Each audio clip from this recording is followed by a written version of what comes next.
Hello everyone. आज हम बात करने वाले हैं मॉनेटरी पॉलिसी के इंस्ट्रूमेंट्स के बारे में कि जो मॉनेटरी पॉलिसी है वो किन इंस्ट्रूमेंट्स का यूज़ करती है।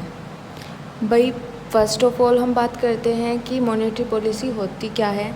तो मॉनेटरी पॉलिसी हमारी आरबीआई के थ्रू बनाई गई एक पॉलिसी होती है जो हमारी मॉनेटरी मतलब हमारे क्रेडिट को कंट्रोल करने के लिए कंट्री में बनाई जाती है। तो इसके अंदर कुछ इंस्ट्रूमेंट्स यूज़ किए जाते हैं जिससे कि हम जो लिक्विडिटी है उसे एडजस्ट कर सकें, इन्फ्लेशन को एडजस्ट कर सकें। तो यहाँ पे कुछ इंस्ट्रूमेंट्स हैं जो कंट्रोल करने में हेल्प करते हैं, जो बोरोइंग में हेल्प करते हैं, लिक्विडिटी को मेंटेन करने में हेल्प करते हैं। First of all repo rate की बात हो रही है सबसे स्टार्टिंग में। तो आपका रेपो रेट क्या होता है?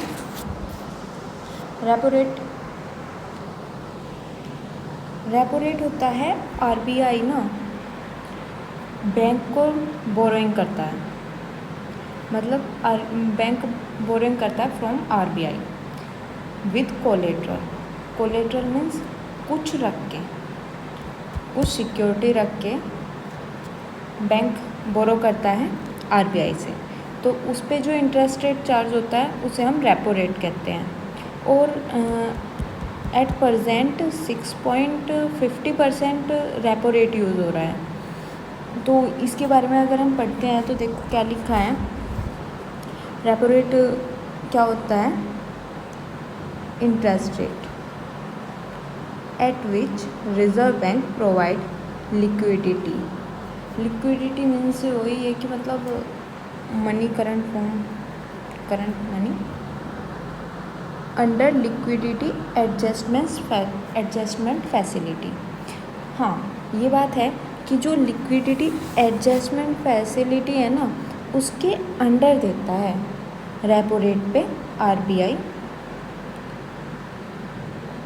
मनी बैंक्स को। यहाँ पे एलएफ मतलब लिक्विडिटी एडजस्टमेंट फैसिलिटी क्या होती है? तो ये इसके अंदर बैंक्स आते हैं लाइक एसबीआई, रूरल बैंक भी इसमें आते हैं, इंक्लूड हो रहे हैं। तो इनके और आरबीआई के बीच में जो बोरोइंग और लैंडिंग होती है ना, तो वो सब एलएएफ के अंदर आते हैं। और वो लिक्विडिटी एडजस्टमेंट फैसिलिटी, इसका मतलब कंट्री में लिक्विडिटी को एडजस्ट करने के लिए जो फैसिलिटी प्रोवाइड होती है उसके अंदर ही रेपो रेट लगता है। यहाँ पे कहा to all LAF parties against collateral. Collateral के अगेंस्ट ही मिलेगा। मैंने आपको पहले ही बताया कि कुछ सिक्योरिटी रखनी पड़ेगी बैंक्स को आरबीआई के पास, तब उन्हें वहाँ से बोरोइंग होगी। तो ये government and other approval security, ठीक है। कोलेट्रल गवर्नमेंट की होगी या अदर जो अप्रूव है सिक्योरिटी वो, तो उनकी कोलेट्रल पे रेपो रेट पे वो बोरोइंग हो जाएगी। इसमें ही अगर हम बात करें रिवर्स रेपो रेट होता है, उसकी हम आगे भी बात करेंगे। तो वहाँ पे क्या होता है कि आरबीआई बोरोइंग करता है फ्रॉम बैंक्स। ये मतलब रिसीजन की होता है ना, उसकी सिचुएशन में ये हमें अडोप्ट करना पड़ जाता है आरबीआई को, या फिर कुछ मतलब लिक्विडिटी को ज़्यादा ही हाई लिक्विडिटी हो रही है तो उसे एडजस्ट करने के लिए आरबीआई बोरो कर लेता है, तो वहाँ पे रिवर्स रेपो रेट लगता है। सेकंड हमारा आता है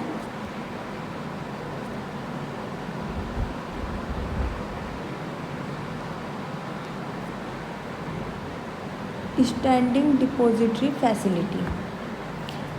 स्टैंडिंग डिपॉजिटरी फैसिलिटी रेट क्या है? ये अगर आपको नॉर्मल लैंग्वेज में बताऊं तो ये होता है एक इंटरेस्ट रेट जिस पे बैंक प्रोवाइड करता है लोन आरबीआई को विदाउट कोलेट्रल। मतलब कोलेट्रल नहीं देनी पड़ेगी आरबीआई को बैंक को, और बैंक उसे लोन प्रोवाइड कर देगा। ओके, यहाँ पे इसके बारे में बात हुई। इसमें नॉर्मल तो ये है, और आज के टाइम में 6.25% है एसडीएफ रेट। एसडीएफ रेट के बारे में बात करें तो rate at which are reserve bank accept uncollateralise, लिखा है ना अनकोलेटरलाइज डिपॉजिट। तो रिजर्व बैंक एक्सेप्ट करता है uncollateralise deposit on an overnight basis, मतलब शॉर्ट टर्म के लिए, फ्रॉम ऑल LAF पार्टीज़। ये भी LAF पार्टी मतलब liquidity facility adjustment facility parties जो होंगी उनसे। तो ये रेट वहाँ पे लगेगा जब विदाउट कोलेट्रल होगा। SDF is also a financial stability tool, financial stability tool है ऑफ कोर्स बिकॉज लिक्विडिटी को एडजस्ट करने में हेल्प करता है। In addition to its role in liquidity, और इसके साथ ही इसका addition to role in liquidity management, liquidity के मैनेजमेंट वही मैंने जो आपको बताया था। SDF रेट इज़, ये पॉइंट आपको बहुत अच्छे से हाईलाइट कर लेना कि SDF rate is placed at 25 basis point below the policy repo rate.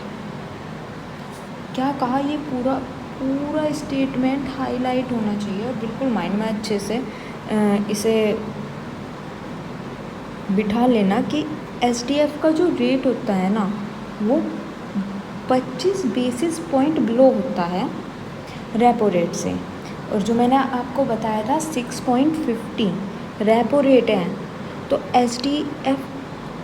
SDF जो रेट होगा ना वो 6.25 होगा, 0.25 लेस करके। ओके,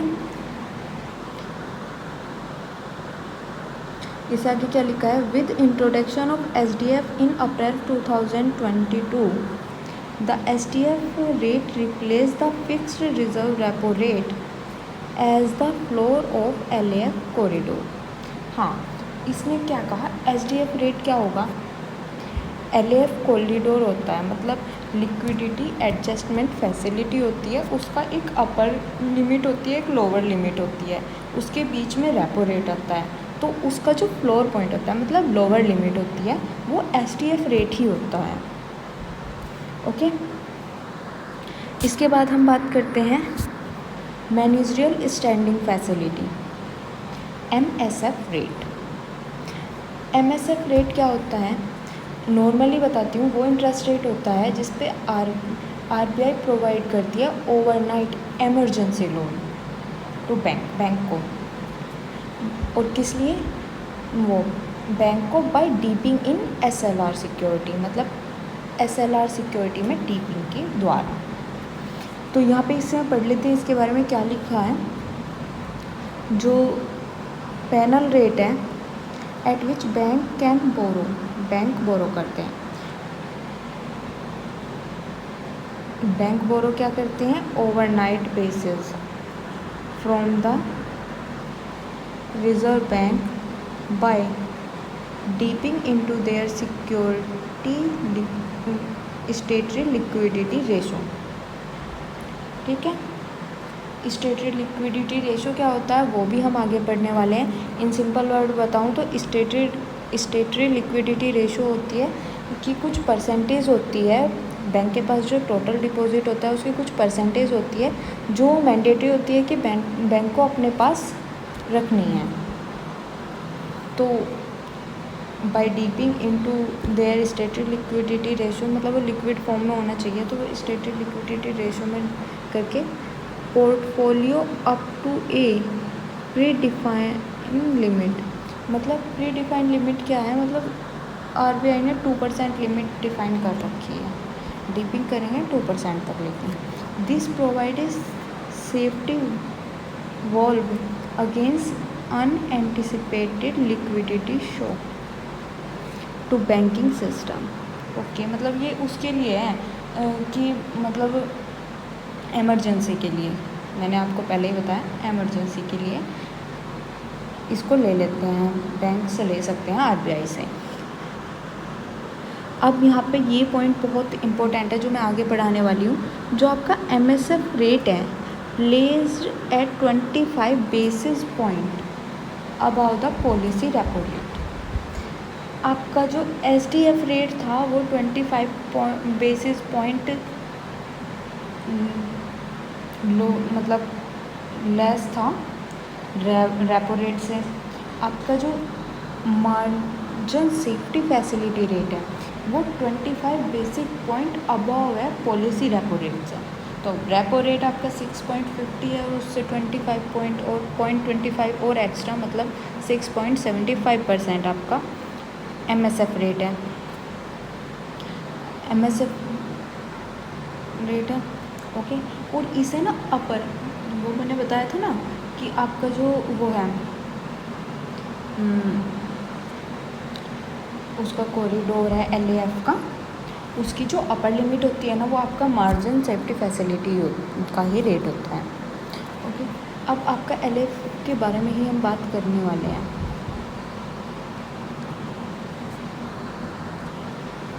LAF के बारे में बात करने वाले हैं। अब तक हमने LAF की सिर्फ पढ़ा कि LAF के पार्टनर्स होंगे इसमें एंगेज, दैट्स ऑल। अब हम LAF के बारे में, मतलब लिक्विडिटी एडजस्टमेंट फैसिलिटी के बारे में पढ़ने वाले हैं। क्या होता है LAF? ये होता है, LAF refer to the reserve bank operations. Reserve bank के ऑपरेशन को रिफर करता है, थ्रू विच इट इंजेक्ट और एब्जॉर्ब्स लिक्विडिटी इनटू और from banking system, okay. Banking system में लिक्विडिटी कम या ज़्यादा करने वाले ऑपरेशन को रिफ़र करता है LAF, liquidity adjustment facility. It consist of overnight as well as term repo, reserve repo, हाँ मतलब ओवरनाइट रेपो या रिजर्व रेपो दोनों को, fixed as well as variable rate, मतलब ये फिक्स पे भी हो सकते हैं और वेरिएबल पे भी हो सकते हैं। मतलब ऊपर जो हमने पढ़े ना रेट्स, वो फिक्स भी हो सकते हैं, वेरिएबल भी, मतलब टाइम टू टाइम चेंज भी हो सकते हैं। तो दोनों को इसने इंक्लूड किया है। साथ में SDF MF भी इसने इंक्लूड कर रखा है। Apart from LAF, instruments of liquidity management, liquidity management के इंस्ट्रूमेंट्स में इंक्लूड हैं outright open market operation. Open market operation भी इसमें इंक्लूड है। What do you mean by open market operation?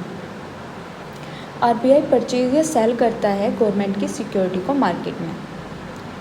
Government के लिए अगर इन्फ्लेशन डिक्रीज़ करना है तो RBI सेल करेगा गवर्नमेंट की सिक्योरिटी को।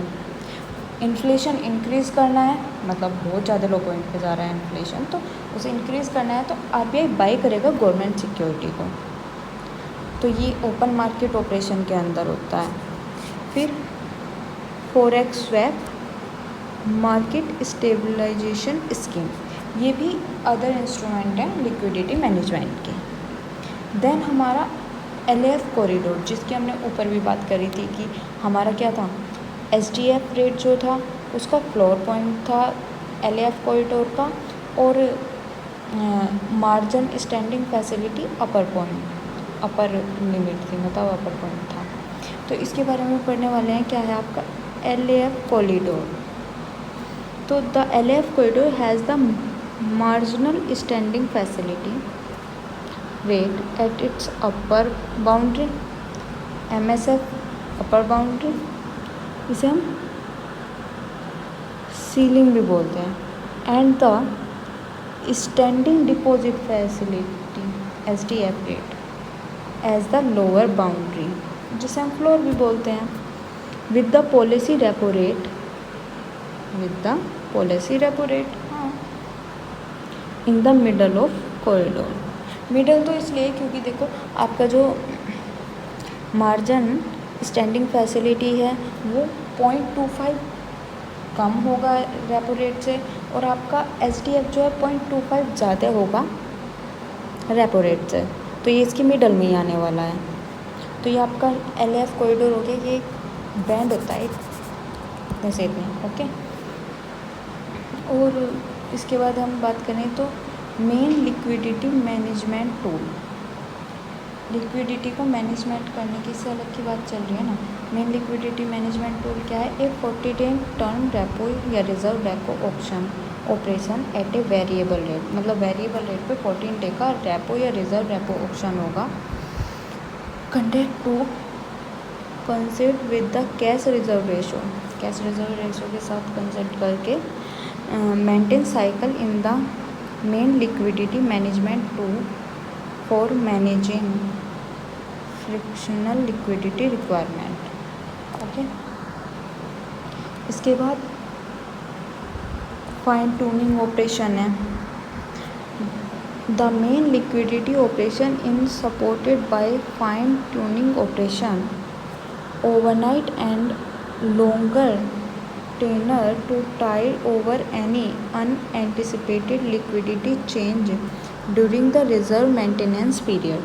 रिजर्व मेंटेनेंस पीरियड के ड्यूरिंग ये होना है। In addition the reserve bank conduct if needed long term variable rate repo या reserve repo option of more than 14 days. मतलब लॉन्गर टर्म तब हो जाता है अगर नेसेसरी है तो रिजर्व बैंक कर देता है ऐसे अलाउ। फिर है रिवर्स रेपो रेट। हमने पहले भी पढ़ लिया है कि अगर मतलब आरबीआई को लेना है बैंक से लोन तो वो रिवर्स रेपो रेट पर लेगा। यहाँ पर बात कर लें इसकी तो the interest rate at which reserve bank absorb liquidity from bank against the collateral. हाँ, कोलेट्रल पे मिलेगा eligible government security under the LAF। हाँ, गवर्नमेंट सिक्योरिटी की ही रिजर्व बैंक लेता है, कोलेट्रल रखता है गवर्नमेंट सिक्योरिटी को, तब रिवर्स रेपो रेट पे बोरोइंग करता है।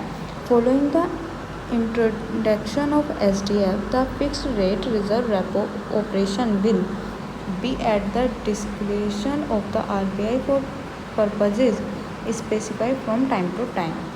Okay, bank rate. Bank rate क्या होता है? विदाउट कोलेट्रल RBI से बैंक जिस रेट पर लोन ले सकते हैं वो बैंक रेट कहलाता है। ओके, बैंक रेट देखें, बैंक रेट को simple word bank rate. The rate at which reserve bank is ready to buy और रीडिस्काउंट बिल ऑफ एक्सचेंज और अदर कॉमर्शियल पेपर। हाँ, जिस रेट पर बैंक बाय करने के लिए तैयार है उस पर। The bank rate act as panel rate charge on bank for shortfall in meeting their reserve requirement. Cash reserve ratio और स्टेटरी रिजर्व रेशो के लिए बैंक को रिक्वायरमेंट होती है, उसके लिए ले सकता है। The bank rate is publish under section, ठीक है, बैंक रेट जो है ना under section 49 of RBI act 1934 में बताया गया है। This rate has been assigned with MSF rate and change automatically as and when the MSF rate change alongside policy repo rate change। मतलब पॉलिसी रेपो रेट चेंज होगा तो MSF change होगा, MSF change होगा तो bank rate भी change होगा। मतलब क्या है, बैंक रेट और MSF रेट ना सेम होते हैं। MSF रेट 6.25%, बैंक रेट भी 6.2% ही होगा। देन आता है हमारा cash reserve ratio. Cash reserve ratio क्या होता है आपका? कैश रिजर्व रेशो होता है जो बैंक को कैप्चर करना पड़ता है। बैंक का टोटल डिपॉजिट होगा, उसका जितने परसेंट उसे मैंडेटरी होता है RBI की तरफ से इंडिकेट किया जाता है कि इतने परसेंट आपको कैश के फॉर्म में रखना होगा, तो वो आ जाता है आपका कैश रिजर्व रेशो में। और ये ना मतलब वो होता है कैश की फॉर्म में रखा जाता है। और लिक्विडिटी रेशो लिक्विडिटी फॉर्म में, मतलब जो जल्दी लिक्विडेट हो जाए, जल्दी कैश में चेंज हो जाए, उस फॉर्म में रखते हैं। स्टेटस लिक्विडिटी रेशो फॉर्म जो हम फंड रखते हैं, तो इसे आप ऐसे ही पढ़ सकते हैं। में इसी बात को बताया गया है। देन ओपन मार्केट ऑपरेशन मैंने आपको पहले ही बता दिया। ओपन मार्केट ऑपरेशन में इंक्लूड होता है गवर्नमेंट सिक्योरिटी का सेल और परचेज। ओके, इसके बाद आप इसे पढ़ सकते हो नॉर्मली कैजुअली वीडियो को पॉज करके, ज़्यादा नहीं, कुछ वही जो मैंने आपको पहले बता दिया है वो इसमें लिखा गया है। देन आते हैं आपके पास